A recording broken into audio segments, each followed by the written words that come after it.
नमस्कार मित्रों, जय सिया राम, प्रणाम। मित्रों, श्रीमद् भगवद गीता के 18 अध्यायों की इस श्रृंखला में आज हम 9वें अध्याय की ओर अग्रसर हैं और पूर्व में हमने 8वें अध्याय का अध्ययन किया, जिसमें प्रभु श्री कृष्ण अर्जुन को ब्रह्म योग के रूप का उपदेश देते हैं और अर्जुन के कई प्रश्नों के उत्तर भी देते हैं। और आगे आते हुए 9वें अध्याय में प्रभु श्री कृष्ण अर्जुन को कहते हैं कि हे अर्जुन, मैं तुझे ये जो राजयोग एवं राज विद्या का ज्ञान दे रहा हूँ, ये दुनिया में सबसे उत्तम ज्ञान है, सबसे उत्तम श्रेणी का ज्ञान है और ये ज्ञानियों में सबसे अग्रणी रहने वाला राजा है। प्रभु श्री कृष्ण कहते हैं, राज विद्या राज गुह्यम पवित्रमिदम उत्तमम प्रत्यक्ष आवगमम धर्म्यम सुसुखम कर्तुहु अव्यम। अर्थात हे अर्जुन, ये राज विद्या का जो ज्ञान है सबसे उत्तम ज्ञान है।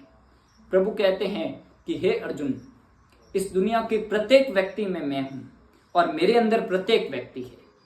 और दूसरी बात में प्रभु श्री कृष्ण कहते हैं कि इस दुनिया के किसी भी व्यक्ति में मैं नहीं हूं और कोई भी व्यक्ति मेरे अंदर नहीं है। इसमें उदाहरण स्वरूप प्रभु कहते हैं कि हे अर्जुन, जिस भांति एक मिट्टी का घड़ा होता है, उसमें मिट्टी होती है, मिट्टी के बर्तन में वो मिट्टी तब तक ही रहती है जब तक वो बर्तन रहता है।